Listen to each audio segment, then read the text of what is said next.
Oh, man. Oh, man. Pastora, Scott, what's going on? Instagram people, you probably want to go to YouTube.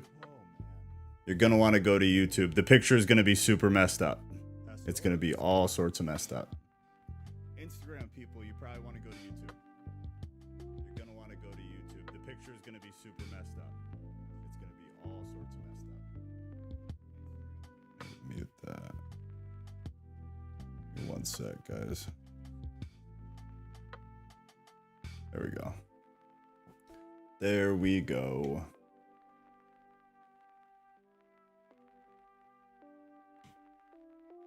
Man, I got a million things going a million different places.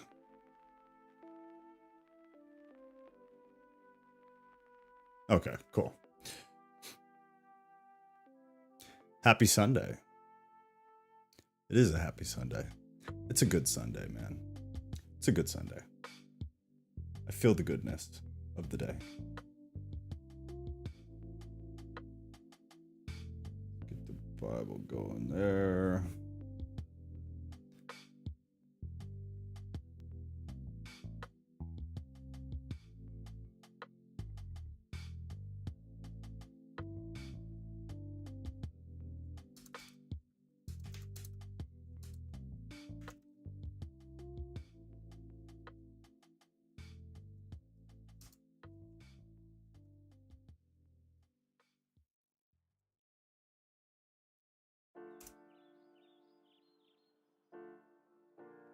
Interesting. Instagram, go to YouTube. The picture is going to be horrible here. Be basically audio only on Instagram there, guys. The aspect ratio is all messed up. I'll figure it out. It's brand new. Give me a break. Are we going to wait? What time is it? Wait like another minute and then we're just going to roll. Today, though, the plan, I'll tell you the plan. Joe is on full swag. Oh, because I'm wearing a hat? I haven't worn a hat in a long time, so I guess that's fair. Plan from Mikkel. Dude, good to see you. Good to see you. The plan for this evening, my friends. We're going to do chapter 5 in 1 Thessalonians, and then we're actually going to go into the Halley's Bible handbook that I got here. So you're not going to be able to see it on the screen, but we're going to read through the 1 Thessalonians section because it gives a lot more detail. And I did the work on this to prove it. I searched for roughly 30 minutes straight, just looking for good overviews of 1 Thessalonians. So like, imagine you just want a synopsis of a book in the Bible. So what you do, here's Robert. What's going on, Robert Harry Jr.? It's good to see you. But imagine look, I want an overview of 1 Corinthians. So you go to Google and you type in 1 Corinthians overview or synopsis or whatever.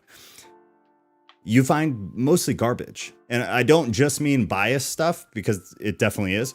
But outside of that, it's very short. There's not a lot of detail. It's hard to find a detailed synopsis.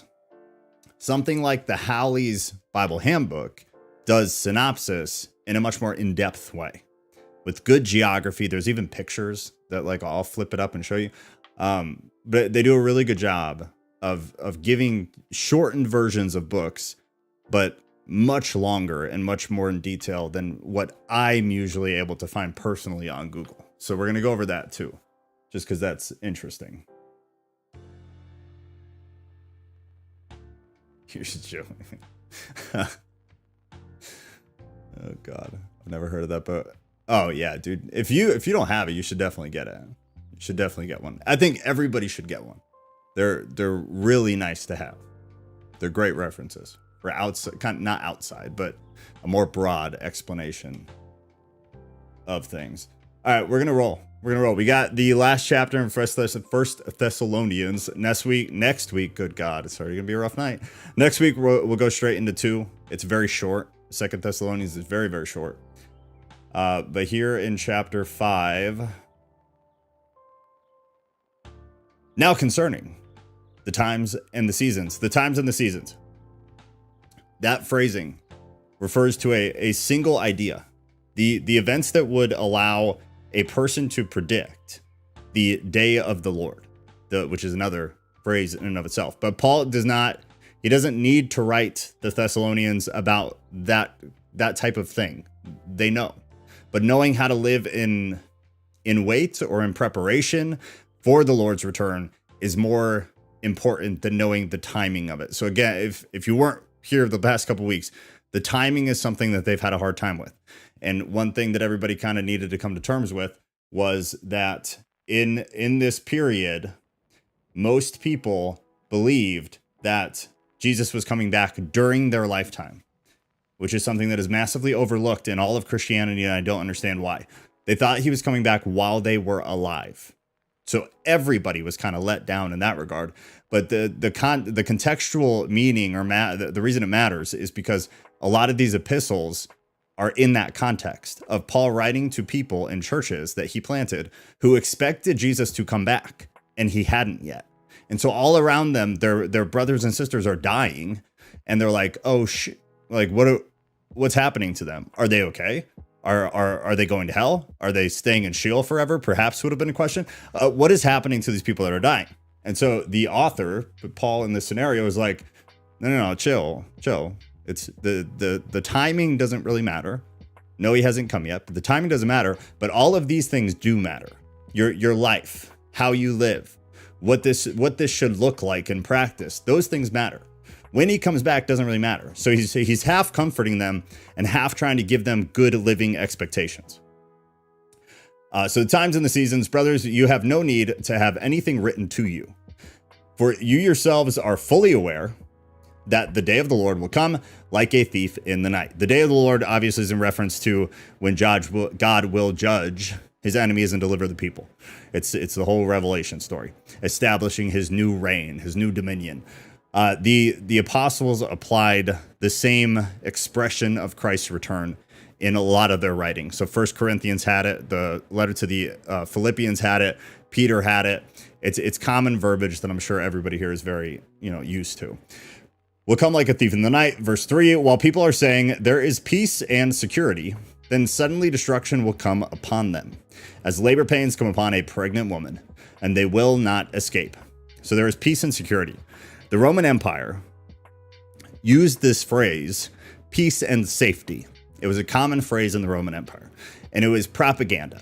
It was propaganda to promote the idea of Roman peace, which is Pax Romana, which is also BS. It was governmental propaganda is what it was. So this is just kind of a reference point to that. There is peace and security. It's a quote of the Roman Empire that uses it as propaganda. So peace and security. Then sudden destruction will come upon them as labor pains upon a pregnant woman, and they will not escape. Verse 4. But you are not in darkness, brothers, for that day to surprise you like a thief. For you are all children of light, children of the day. We are not of the night or of the darkness. So the first reference there to darkness, it's symbolic of ignorance about and separation from God. So it's Darkness is separation from God in much of the literature of this time. It's like the asleep versus awake. They're not actually talking about slumber. They're talking about dead or alive. Darkness, in many cases in the New Testament, is symbolizing ignorance about being separated from God. Paul describes believers as not being in darkness, that they are in light. So they're not in darkness. They're alert or they're awake. Those believers will have signs of the events to discern because they will be able to see it. And it's a reference actually to Luke. There's a section in Luke chapter 21 that speaks on that. Then the sons of light in verse 5, the Greek phrase that is used refers to people characterized by light. So then taking it into this context, the light will symbolize God's favor towards those who will spread his word and will be spared from his judgment. In the Old Testament, light symbolized God's favor. Proverbs, Psalms, and then at least two other places in Psalm. It's referred that way. So that in the Old Testament, light was a symbolizing image of God's favor on that person or those people. Verse 6. So then let us not sleep as others do, but let us keep awake and be sober. Also translated as we must not sleep. Earlier in the letter, Paul used the Greek word for sleep metaphorically. I believe it was chapter 2, but I'd have to look back. It might have been a little bit after that, maybe chapter 3 or 4. But it was metaphorical to describe those who have died, which we just touched on, which is super, super common. It's used over and over and over in the New Testament. Pretty much everybody already knows that. In this verse, he uses a different word. And this is one of the great examples of why just reading an English Bible as is just not good enough. It does not work because it's not the same. So we get the same English word here. However, in the Greek, it's a totally different word. And then within context, it has a very different meaning. So the Greek word that's used, different than the one we referenced earlier, and also translated to sleep, to refer to being unaware of God. So being, I was going to use a rude word, being, I guess unaware is probably the nicest way to say it. People who are unaware of God, what God does, who God is, that God will return. They're ignorant, I suppose is another polite way of saying it. These people who are asleep, using this Greek word in this context, these people are ignorant people. They're people who are not awake to the reality of what is going on. So then let us not sleep as others do, but let us keep awake and be sober. 7, for those who sleep, sleep at night, and those who get drunk are drunk at night. Interesting reference, right? To become intoxicated by alcohol, to become drunk, drunkenness impairs your judgment and leads to recklessness or poor decisions. Therefore, reinforcing the Greek word that we just went over that was not used earlier for the same English word, saying these people are ignorant. They're ignorant. They're not thinking cognitively. They're not thinking at all. They're what we call in today's modern age, we would call them NPCs. It is my interpretation of a modern way to say what Paul is talking about. But since we belong to the day, let us be sober, having put on the breastplate of faith, and for a helmet, the hope of salvation. So you get that imagery that is also other places in the New Testament, specifically from Paul. The breastplate of faith and love. There's no savage meaning to any of it. I'm sure everybody knows breastplates protect your chest. That is an area of vital organs, vital important things. So it's something that they were accustomed to just culturally, which is why it's brought up. It's in tons of other literature as well. It protects your vital organs. So a chest plate is this all protecting thing that covers you and keeps what is important safe. They were made mostly of leather, overlaid in the front with a metal, which was normally bronze in my understanding. And then the helmet, and for a helmet, the hope of salvation, similar concept, armor that covers the head and your face. It was also made of bronze metal, and it was also made of leather. It's just symbolic of protection, right? It's just a way to really express protection.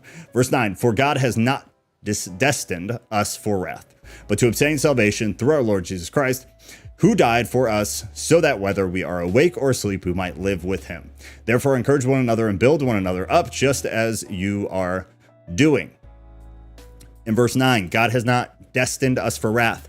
We touched on this in previous chapters because something the Thessalonians thought was happening was they thought that the persecution they were going through. So I guess quick overview again. I've done this every time we've done this, but it's important. Overview of Thessalonians here. There is Christian persecution happening in this area. Paul was there. Paul had to flee. So Paul bailed. Then Paul sent Timothy back because he was worried about them. He was concerned. He had to leave in most scholars' opinions because he was high status, right? People knew him. People didn't like him. So if you're going to persecute the Christians, Paul is like gold. You want to get Paul. So Paul fled. Timothy came back around to make sure that the Thessalonians were okay and to make sure that they knew that Paul was worried about them, that he didn't just abandon them. It's not that he didn't care about them. It's that he needed to flee to keep himself safe. The Thessalonians who stayed endured persecution. So they stayed and endured it all.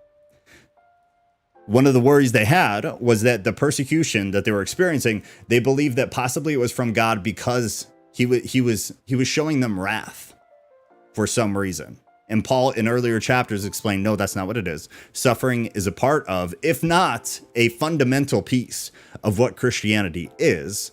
So no, your persecution is not wrath from God. Your perseverance through the persecution will be met by grace from God. So this is just another reference to that. The believers should not consider what they're going through, the persecution, as some signal that God is upset with them. That he's just explaining again that that's not what this is. But to obtain salvation through our Lord Jesus Christ, for who died, whether we are awake or asleep, we may live with him. Therefore, encourage one another, build one another up, just as you are doing. Then final instructions and benediction. We ask you, brothers, to respect those who labor among you. This is also repetitive from previous chapters. There are what appear to be lazy people in the church community who are either mooching off of the church financially or mooching off of several independent or individuals who have wealth from the church. Either way, there is laziness in the church, and it's now been referenced to 3 times. So the respect those who labor among you. Paul, it appears, it's a fair guess to say that he's urging the Thessalonians to respect the people who labor and who support the church through their labor. And Paul was one of them. But these people likely had positions of leadership within the church. And there's an indication there from 1 Corinthians as well, where Paul says a very similar thing within a very similar context. So this mooching off of the church and or persons within the church is, like many things, kind of a consistent across the board issue from everything we read. And are over you in the Lord and admonish you. The Greek word that's used for admonish is kind of interesting. The reference, it is in reference to warning someone about a disastrous consequence, about something awful that is going to happen as a reaction to your actions. So it's interesting because it's in my opinion, it's much more expressive than admonish in English. The Greek expression is you are doing certain actions, you are going to reap a very savage reaction from those actions. It's a very strong expression in the Greek. 13, and to esteem them very highly in love because of their work, be at peace among you. And we urge you, brothers, admonish the idle, encourage the faint-hearted, help the weak, and be patient with them all. Encourage the faint-hearted, also translated as the disorderly, which is one of these ones it's rough. It's a rough translation. It's odd. It's an odd choice for a lot of the newer contemporary English Bibles to express it the way they choose to. But regardless, it's in reference to believers in Thessalonica who refuse to work, again, laziness, and support themselves because they are mooching off of others. Those types of people took advantage of the wealthy believers and didn't respect the work that those believers did in order to support themselves, the church, and the lazy people inside the church. So there was a factor of disrespect in there as well that Paul is trying to allude to. Help the weak, be patient with them all. 15, see that no one repays anyone evil for evil, but always seek to do good to one another and to everyone. no one, or so that no one pays evil for evil. The Thessalonians may have been tempted to bark back, I guess would be a way to say it, to retaliate against those who persecuted them. Because again, the overarching context of this text is that persecution, big time persecution. So it's not clear whether he's worried because they said something that they might do this, or whether he's kind of just guessing that maybe this would be an emotional reaction to what they had gone through. But either way, he's saying what was done to you was bad, but in no way does it justify you doing anything back to them. It's not, there can be no retaliation to what you guys went through. Paul is advising them against any behavior that would be seen as retaliatory. So in Matthew 5, 5:39 and 40, and then in Romans 12 as well, Paul has it's a similar context, and he says a similar thing. But believers have to extend to others what is right, not what they receive. It's a very simple concept that honestly everybody in the world should kind of abide by. But it's something that almost nobody abides by. If somebody does you wrong, even if you're a pretty good person, in my personal anecdotal experience throughout life and dealing with a whole bunch of different people, even good people want to retaliate. They want revenge. They feel like it will give them some kind of emotional relief.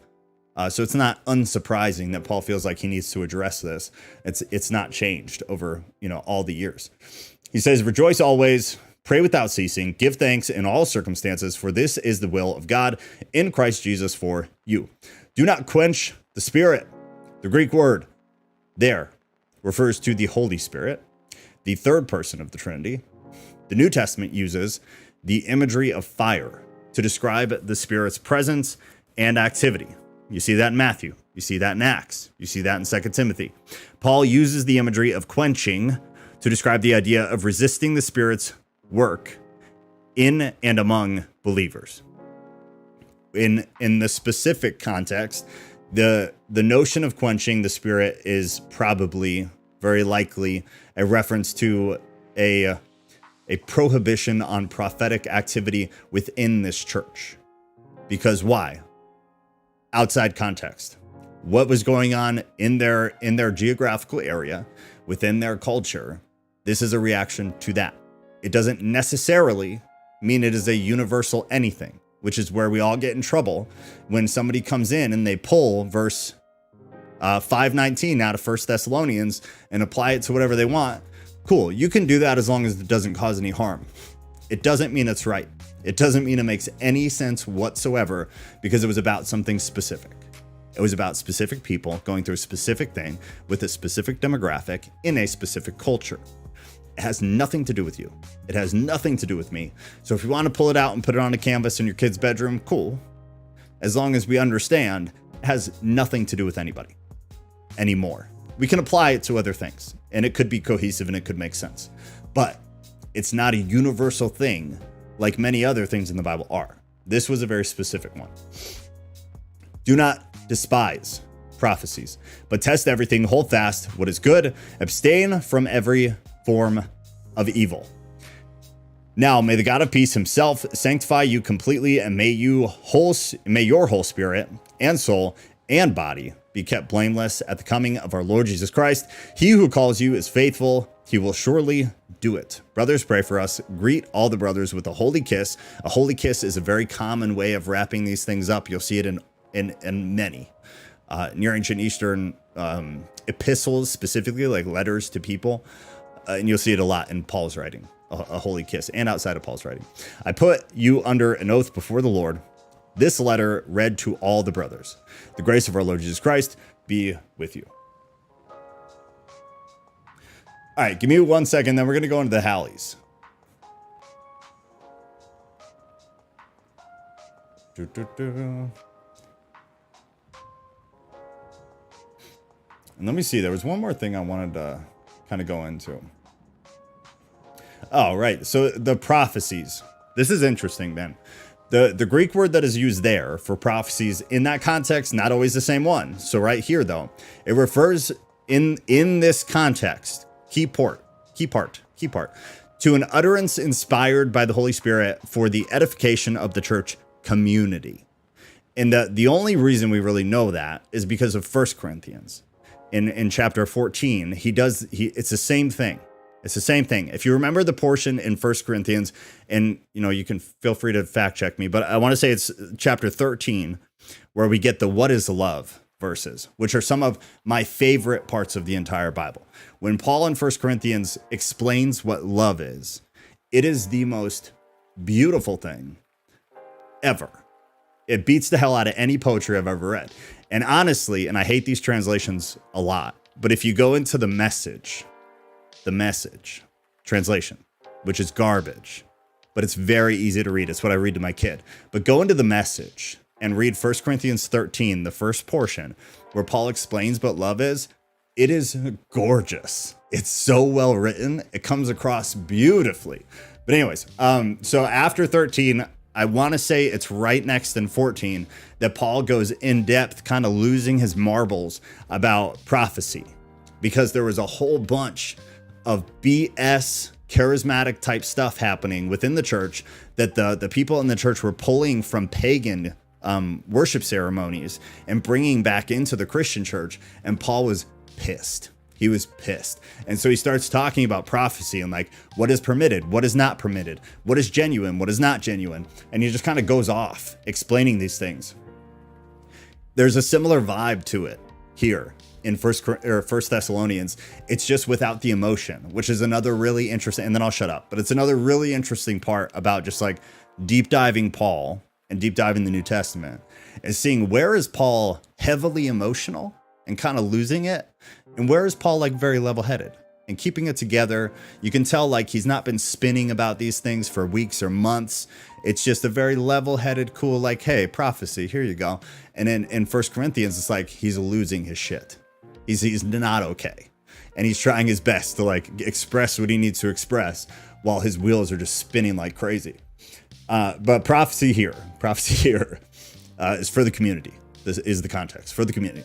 Some believers at Thessalonica, they might have felt uncomfortable with the spiritual gift of prophecy because of their past experience with idolatry, which is like, if you read this in church and the pastor doesn't talk about this, the pastor's trash. And I mean that with so much love. It's just, it blows my mind. It blows my mind because we act like prophecy is never questioned. It's not ever questioned.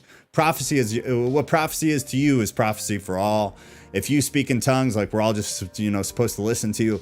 Like, no, from the beginning of all of this, they were uncomfortable with it. They were uncomfortable with spiritual gifts.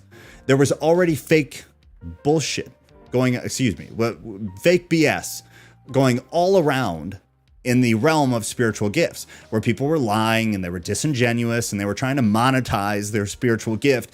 It was already an absolute crap show back then.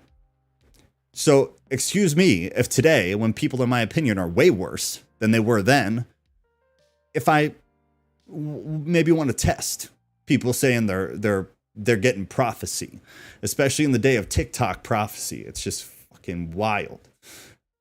But anyways, they were uncomfortable with the concept of prophecy because of their experience with idolatry.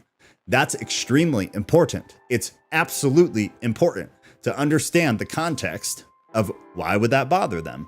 Why would they be confused about that? Are they just assholes? No. And the culture around them was amazingly pagan, and idolatry was huge. It was everywhere. And many Christians were still participating in it while being members of the church. And so Paul has to mitigate that. That's not a normal thing that we deal with today. So it's not something people talk about. It was a massive thing that they dealt with back then, because religions were not segregated like they are today. Like most Hindu people who actually are religious don't come to Christian church. But back then, there were many Christians, new converted Christians, who would still go to pagan ceremonies.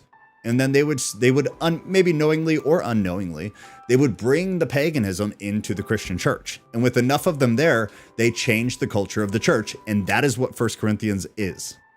It is the slow bleed of paganism into a Christian facility and the damning of it from the inside. That's what it was. So dude, you have to know that. You have to understand that. Some of the religious cults that were in this area, such as the cult of the Greek god Dionysus, they practiced all kinds of weird stuff, but they practiced a form of pagan prophecy that involved ecstatic behavior. Does that sound familiar? And I'm not pushing at charismatic people. I'm not pushing at Pentecostal people, but this was a prominent thing within Greek pagan worship. The ecstatic behavior, the yelling and screaming and thrashing around, it was a pagan thing. So there's a couple ways you can look at it. You can say, oh, well, they're engaging with demons. And so the demons are coming into them and blah, blah, blah, blah, blah. But when Christians do it, it's the Holy Spirit coming into them and blah, blah, blah, blah, blah. Or you can say it's all just BS. To me, there's like three options, and those are the three options. I don't know what's true. I'm just, throwing it out there. But it was a normal thing back then. So in my, this is totally an opinion. Ignore me if you don't like it. I don't believe in that stuff, man. I just don't. I believe that demons can enter people. I believe that some weird physical stuff can happen then. I want to say like 85%. I don't believe Christians have a spirit come inside them that makes them thrash and shake on the floor. I just don't. And my reason for that is history. It's nothing else. The reason for that is that so many pagan religions have examples of that. They just do. So it seems as though Christians adopted it. That's the way it appears. If you put all of history in and out of the Bible side by side, it appears that this is just one of many things that Christians adopted. And we could talk about a million different things that Christians adopted. We're about to go into a holiday season, or we're in one, I guess, where we adopted this celebration and then kind of put our own twist on it. But it was not ours. Anyways, there's my rant for the day. Now, I do want to go into this. And if there's cool pictures, let me see. Am I going to be able to show you? Yeah, it's going to look like trash, but we'll try. All right, so this is 1 Thessalonians. This is the Halley's Bible Handbook. I don't recommend a lot of books to people because everybody's kind of different. I do recommend this. So if you want to have nice synopsis of everything, Old Testament included, it's very cool. So the church in Thessalonica, Paul founded the church on his second missionary journey in about AD 51. This is in the times of Acts 17, 1 through 9, which, just again, to understand Paul and his missionary extravaganza, you need to really have a grasp on Acts, because Acts gives you all of that context. So it gives an impression that Paul spent only 3 weeks there. But Philippians 4:16, 1 Thessalonians 2:9, and 2 Thessalonians 3:8 seem to imply that he was there longer. And this is why aggregating the data is super important. It may be that he preached in the synagogue 3 Sabbaths in a row, and then later in some other place. In any case, he wasn't there long enough to fully instruct the church, which is apparent, and we've talked about it. The church likely included some Jews, since Paul began his missionary in the synagogue. However, 1:9 through 10 and Acts 17:4 suggest that church membership was predominantly Gentile, which we also talked about in the very beginning. Why Paul wrote the letter: although he was there only a short time, Paul created a great stir in Thessalonica. His enemies accused him of turning the world upside down, and that is a quote from Acts 17:6. A large number of Greeks and prominent women believed in what he was doing. That comes from Acts 17 as well. It was talked about all over Greece, and you get that from 1 Thessalonians 1:8 through 9. So the word had spread. Driven out of Thessalonica, Paul went to Berea, about 50 miles to the west. But soon he was also driven from that location as well, leaving Silas and Timothy there. When he got to Athens, 300 miles to the south, he was lonesome and sent word back to Berea for Silas and Timothy to come with him. Let me see this real quick. Oh, this is interesting. Geography nerds, here you go. The modern city of Saloniki in northern Greece.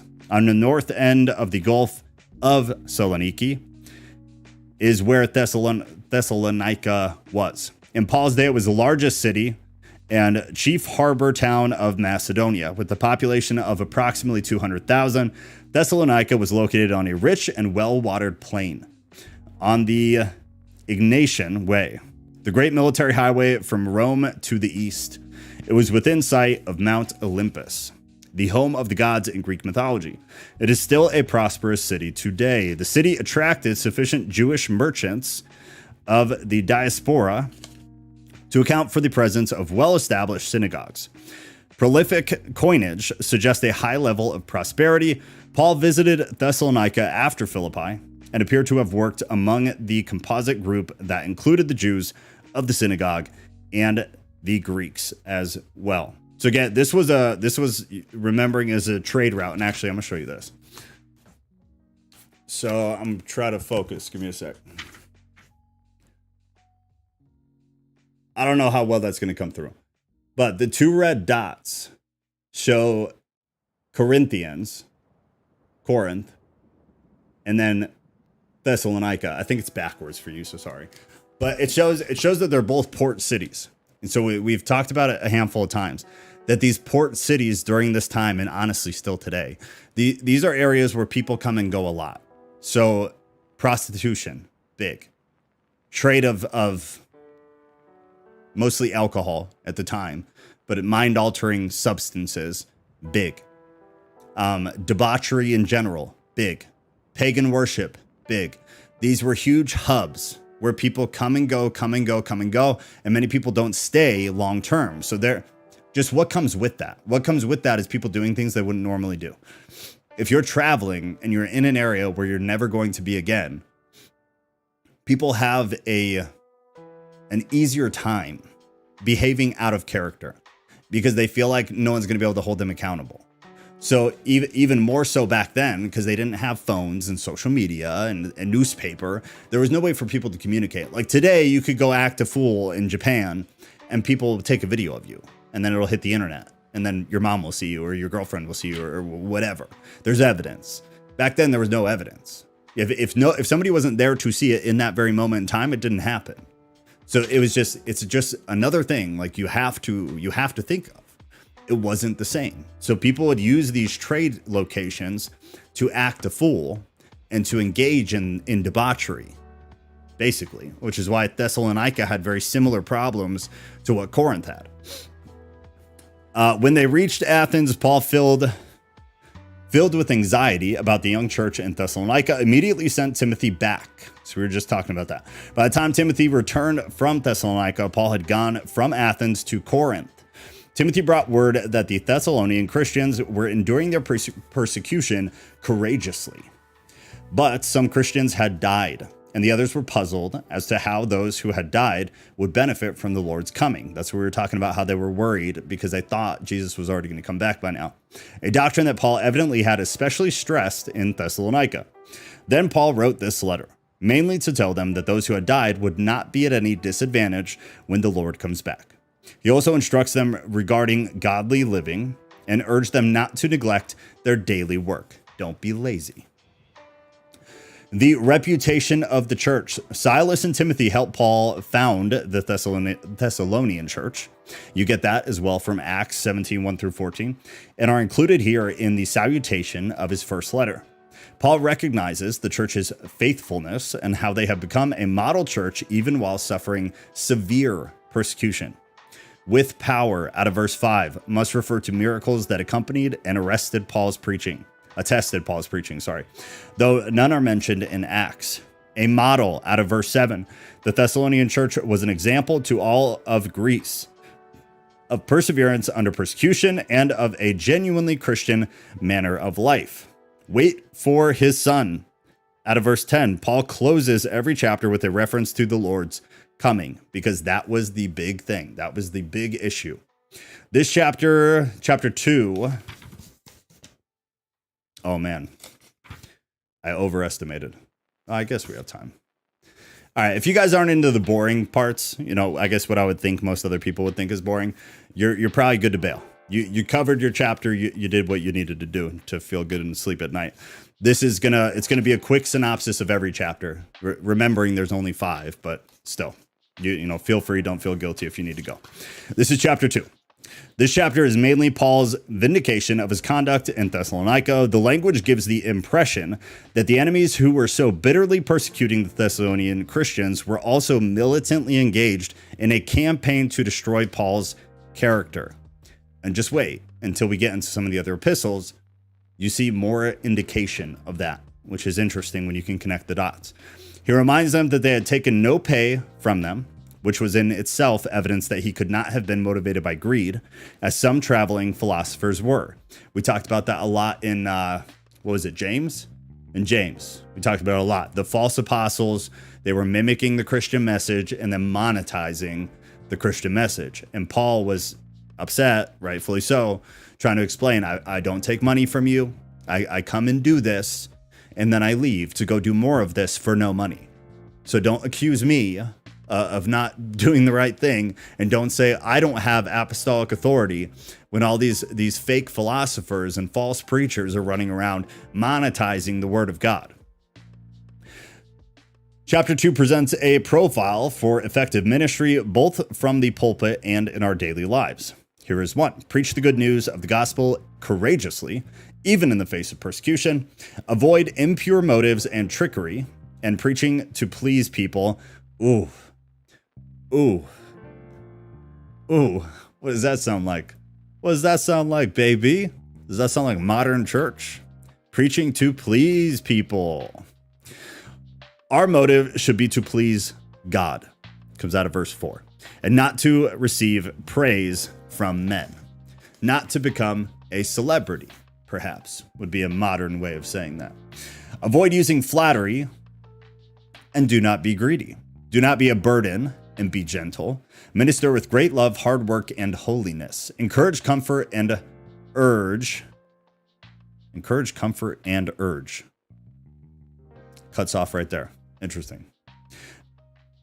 Their suffering, coming from 13 through 16 in chapter 2, it seems that the unbelieving Jews and the bad characters that are referenced in Acts 17, who had driven Paul out of Thessalonica, were still venting their anger against the rest of the Christians in the city with relentless fury. Paul tries to comfort them by reminding them that the mother churches in Judea had been persecuted in the same way. So had Christ. So had he himself. But the wrath of God will come on those who killed the Lord and persecute the church. That's verse 16. Unrepentant, sinful humanity from all of history will face their eternal doom in the day of judgment. Paul's plan to return to Thessalonica, verses 17 through 20 in chapter 2, again and again, he said, quote, meaning that at least twice he had made an effort to go back to Thessalonica. But this is where he brought up Satan, if you remember, I think it was last week. But Satan had hindered him. In the early part of the same missionary journey, Paul had made certain plans that the Holy Spirit had hindered him from carrying out. That comes from Acts 16. Isn't it ironic? And this proves my point so well. There have been so far more references to Acts than to the actual text, than to Thessalonians. Because Acts gives you more about this text. And it's not the only scenario of that. There are several good, like very, very good, obvious examples of the best way to learn about a specific epistle is to read something else. If you think about it, it makes sense. But Acts to Thessalonica, Acts to 1 Corinthians, it gives you way more context of really what is happening in and specifically outside of the church. Sorry, I have not looked at the chat. Hold on. Kind of New York City, yeah.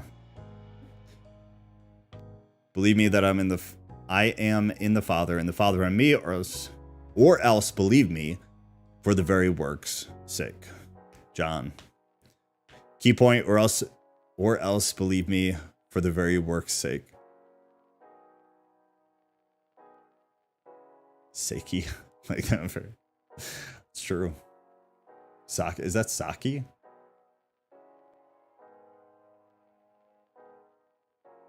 Or else believe me. I'm lost. I must have not seen something earlier. I'll have to go back through when we get off. Oh, I'm going to come back to this. So you guys keep going. I'm going to come back to that.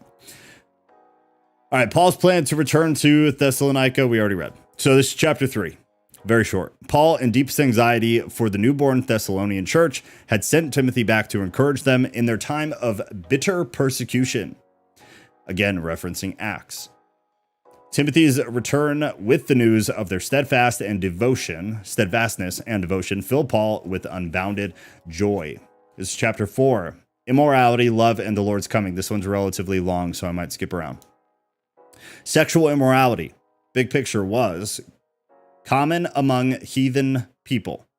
It may be that Timothy had mentioned some cases of moral laxness in his otherwise glowing report of the general steadfastness of the Thessalonian Christians, which then was the reason for this exhortation, meaning Timothy mostly gave a positive report to Paul, other than what seems to be a negative report about sexual immorality within the Thessalonian church of Christians. Sanctification. At verse 3, as here used, means sexual purity.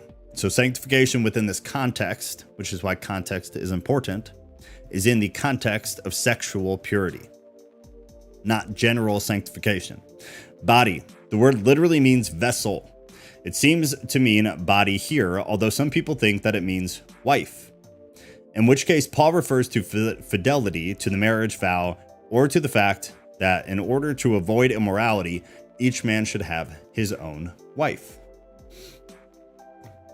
Wrong his brother. Sexual immorality harms more than those directly engaged. Spouses are always wronged. Children are tragically affected. This also refers to premarital sex, which robs the future spouse of the virginity that should be brought into the marriage. The Lord's second coming again. Here we come to the main topic of the letter. Paul must have given it particular emphasis in his preaching at Thessalonica, since it is mentioned in every single chapter.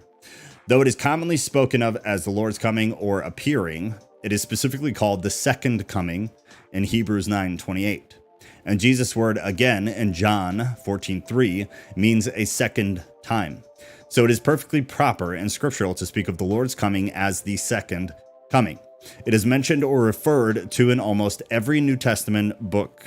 The chapter in which it is explained most fully are Matthew 24 through 25, Luke 21, 1 Thessalonians 4 through 5, and 2 Peter 3. Christ's return is the great event that Christians hope for, as mentioned in 5:10, 2 Corinthians 5:8, Philippians 1:23, Colossians 3:4, and John 14:3. The second coming of Christ is viewed as the climax and culmination of his redemptive work. Let's skip around a little bit here. Yeah, we've talked extensively about that. We're going to skip it. All right, the Lord's coming. Chapter 5. This is the last bit, and then we'll close out. Its suddenness.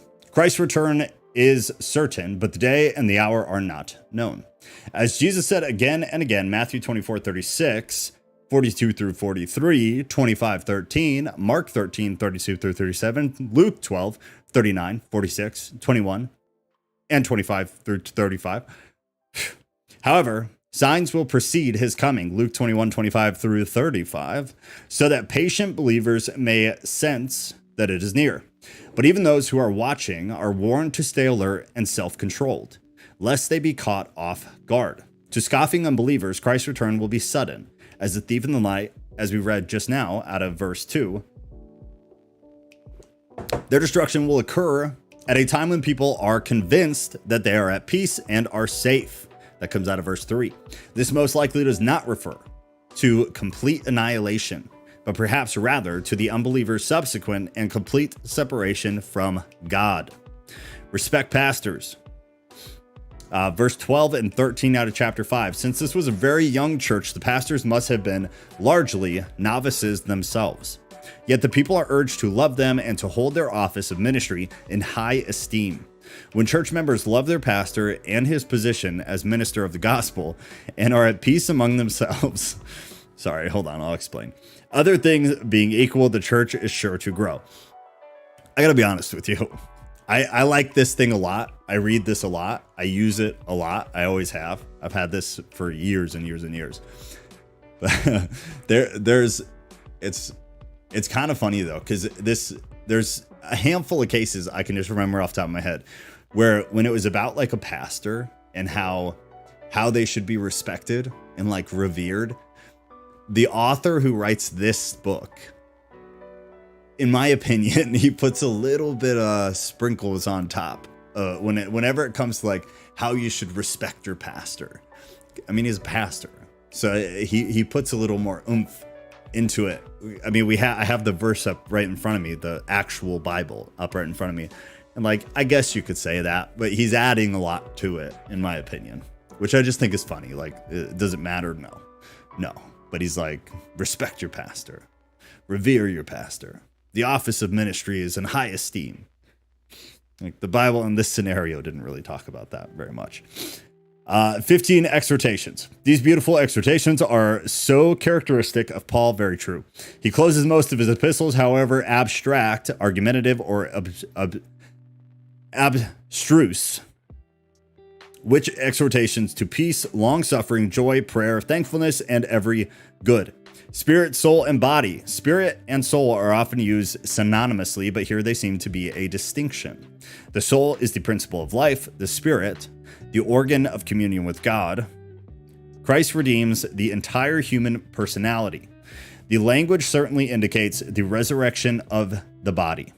The holy kiss, the kiss on the cheek between persons of the same sex, was a common mode of greeting in many ancient countries, as still is in some countries today. It became a custom in the churches, but when it ceased to be a common form of greeting in society at large, its use in churches also ceased. All right, that's it, actually. This last bit is kind of just a wrap up. All right, so anyways, this is what it is. Again, boom. Halley's Bible Handbook. I think this is like a special edition or something, deluxe edition. But they're really good, man. It's really good. If you're into that kind of thing, I definitely recommend it. And they're not long. We just read the whole one for Thessalonians, the majority of it, like 90%. Saul didn't have a chance in Jerusalem, already taken by the Roman. Yeah, true, man. That is true. Matthew 9. Yeah, the respect your pastors bit gets me. Because it's not just there. It's like, I've laughed about it before. So just when I saw it right now again, it just kind of made me chuckle. And the rumor of Peter's role among the disciples in Judas' apparent suicide. Remember, Peter loved his sword, and cutting off ears was quite an aggressive swordsman. That was some good stuff. Yeah, man. I like Thessalonians. I don't know why it doesn't get that much attention, honestly.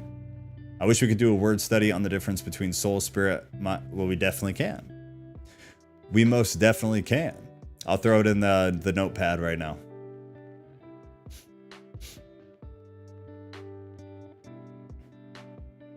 Because one thing I did want to do, like, not anytime soon, probably just like realistically, but down the line, as kind of this slowly gets a little bit bigger, I want to eventually do like a word study a week too. Because you can do that in 20 minutes, 30 minutes, you know, and have it recorded and then just go to YouTube after. But you could like have it live on Discord so we can like discuss it. But just pick a word or perhaps a phrase, but go through just super deep dive. Where else is it used? What other literature during that time was it used in? Like deep dive, not just using a Strong's Concordance, but like beyond that, I think would be cool. So I'll add your question there, Rodriguez, to just the weekly poll. And then just, it'll remind me later if we end up adding like a word study at some point. But I think it'd be cool. Like once a week, 20 minutes, 30 minutes tops. Quick word study. And then, you know, if you made it, cool. And it's live. And if you didn't, it'll be recorded. And you can just watch it later. But I saved your question.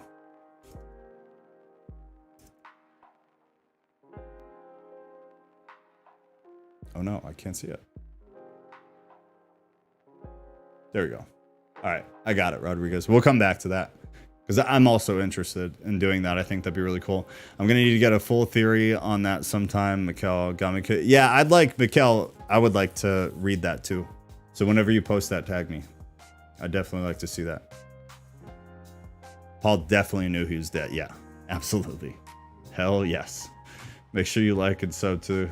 Yeah, hey guys, do the YouTube stuff. Thanks. Thanks, Graves, for doing my job better than me. Do the YouTube stuff. Get new people in here. There was some guy named Robert at the beginning, and then he just disappeared. Robert Harry Jr. Yeah, Lilith, wouldn't that be cool? I think that'd be cool. The original plan was like the people who do the premium thing on Discord. Not the boosting, but like the premium thing to do like a word study, but I don't think we're gonna do that. I think we'll just do it for everybody. But I think it'd be cool. 20 minutes, 30 minutes, like with the timer. So that, because I gotta go and I can, you know, get back to work, but it'd be cool. Like, I just think it'd be cool. I think it'd be cool. So I've got that, and then I've got the third. We have 8 minutes. So actually here, since we have a small group today and it's all people who are here very, very frequently, you guys help me right now. Help me right now. So these are the things that I'm thinking. I think by the first of the year, I want to start the third stream. But I want to make sure everybody's kind of in agreement on what we do, because this is not the Joe show and I don't do this to entertain myself.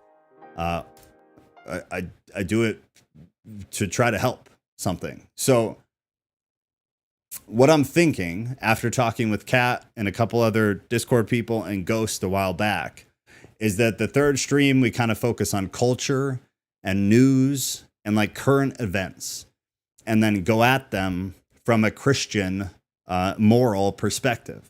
So an example of this would be I'm going to show it on the screen one sec. An example would be the past week, I put 2 videos up, like regular videos on YouTube, recorded videos on YouTube. And they're on the screen now, you can see. So this one here, this is Iowa Satanic Display.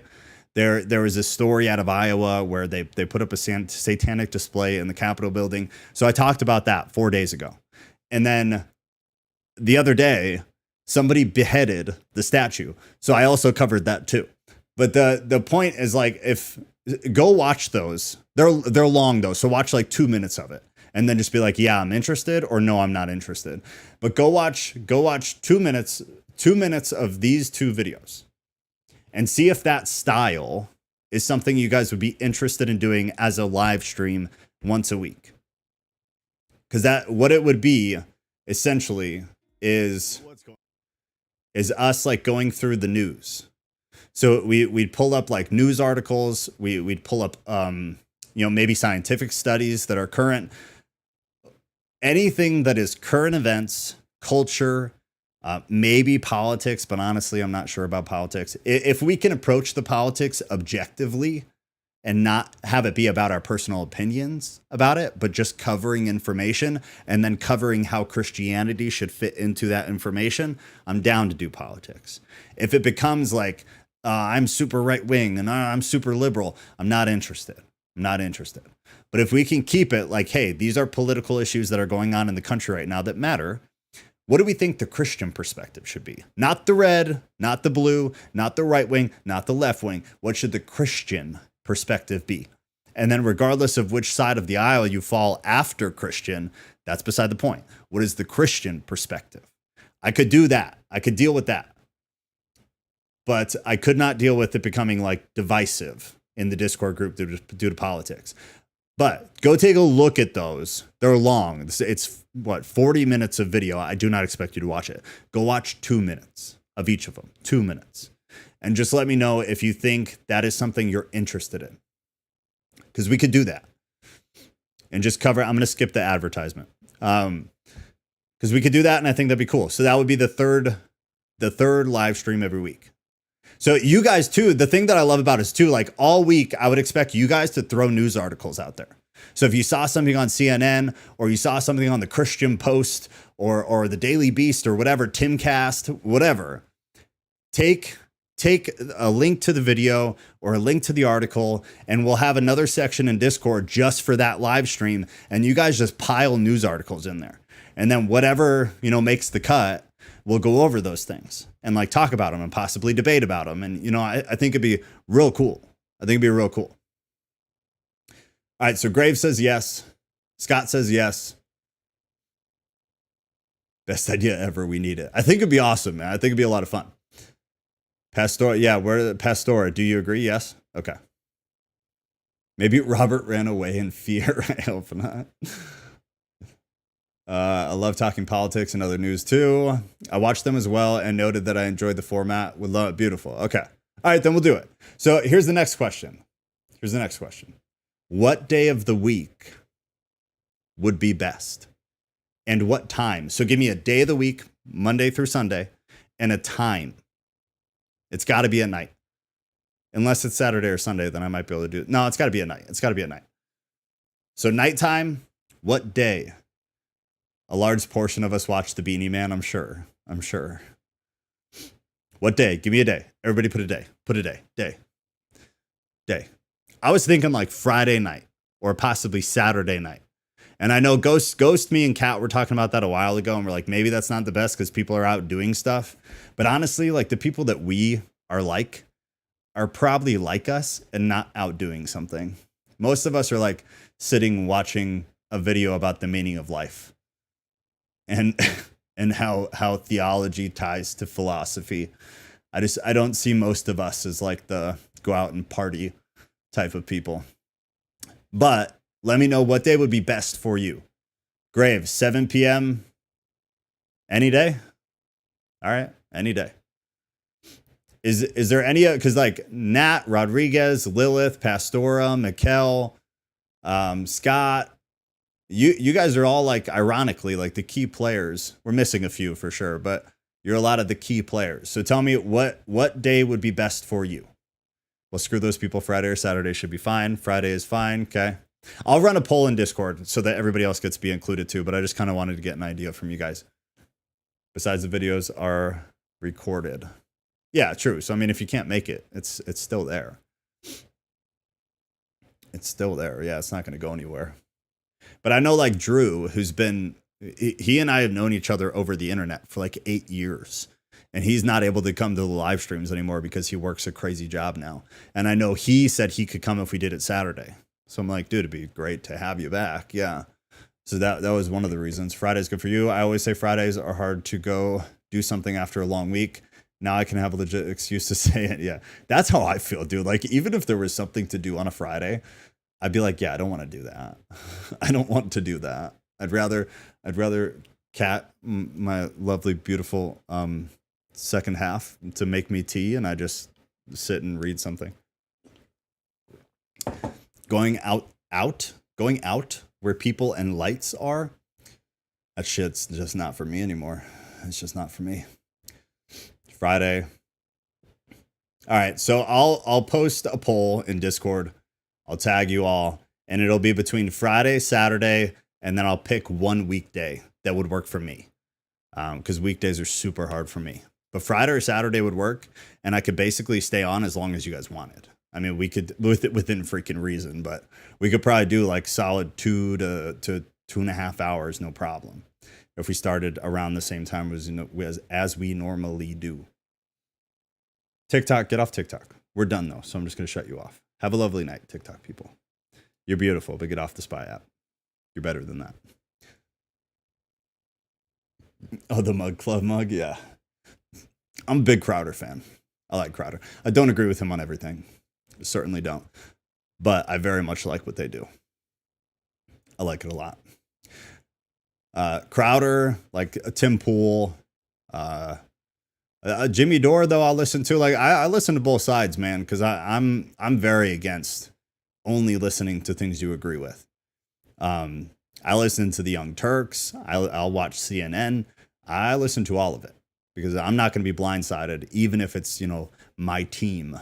I'm not going to be blindsided by getting, biased stuff. So I listen to it all. But the side that I identify with, that I like listening to, is like, yeah, Tim Pool, Louder with Crowder, those types of guys. Big fan.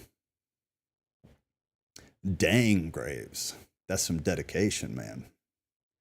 I have not. I did not care about politics until within the past 5 years. And I'm very ashamed of that. I'm very, I feel very guilty about that, but I just did not care. I did not care. And now I care quite a bit. And I feel like the past 5 or so years, specifically the past 3 years, but for some of us a little bit longer, we're all kind of forced into caring about politics because things have gone so fucking crazy. I used to be a Crowder fan. He took a big L lately with the stuff with his wife. It's a shame because I really like a lot of his ideas. I don't like the rude investigative stuff though. Yeah, the thing with his wife was tricky. I didn't like a large portion of it. And then some footage leaked that makes it a tough case. Because on one hand, I do believe he's kind of an asshole, which is why I said I don't always agree with him. I think he's kind of pretentious and thinks a little bit too highly of himself and thinks he's untouchable. But he does a lot of good work. And so I focus on that. The thing they did with the Nashville shooter, that's good work. So I don't need to like him personally to appreciate and support the business, I guess is the way that I look at it. But I agree. The thing with his wife, Kat, and I kind of, followed it a little bit and we were not impressed at all. Chunk Yogurt has the occasional good take. I'm not familiar. Punk rock got me into politics. So yeah, dude. I stick with Tim Pool. Michael Malice is lovely. Yeah. Dave Smith is good for sure. For sure. Okay, guys. Well, I'm going to wrap up here, but all right. So if for some reason you're watching this later and you're still listening to this, which is very unlikely, but just in case, we do have a Discord. We do a Bible study every Sunday night at 6 p.m. Central Time. We do a open forum podcast where you can call in and talk every Thursday night at 6 p.m. Central Time. And now we're going to be adding a new kind of culture, news, current events style live stream that you'll also be allowed to call in and talk, because I do not like hearing myself talk for that long. So that'll be cool too. The Discord, there's a link in the description below. Hit that, join, blah, blah, blah, blah, blah. Do all the cool YouTube stuff to help us get new people here. Everybody who's sitting here, if you can, I'm going to close this all out. Hang out for like 20 seconds until the stream dies and then leave a regular comment. Just put a smiley face. I don't care. But put something in there because it helps with the algorithm. Beyond that, I love y'all. And I'll see you on Thursday. And then at least by the first of the year, we will start the third stream. And maybe if I'm feeling crazy, we'll start it this week or next week. Next week would probably be the first of the year, right? No, it'll be the week after. Either way, we'll see. First of the year, whatever that day falls on, we will start for sure. I'm committing to it now. But we may start earlier if I, get overzealous. So we'll see. Politics of Joe Strummer and the Clash. That was a person who I'd agree. Love his content, but he seems kind of like a loser. And yeah, I agree. He's kind of an asshole. Kat doesn't like him. Kat doesn't like him either, at all. I can tolerate him though. I also think like he's funny. He's just an asshole. Enjoy today's study. As a silent listener, but along for the ride. Have an awesome week. Yeah, everybody have a great night, guys. I love you. This was fun. I will see you Thursday, and I'll post that poll for what day we're going to start the third stream on. Thank you all for being so badass. Have a lovely week.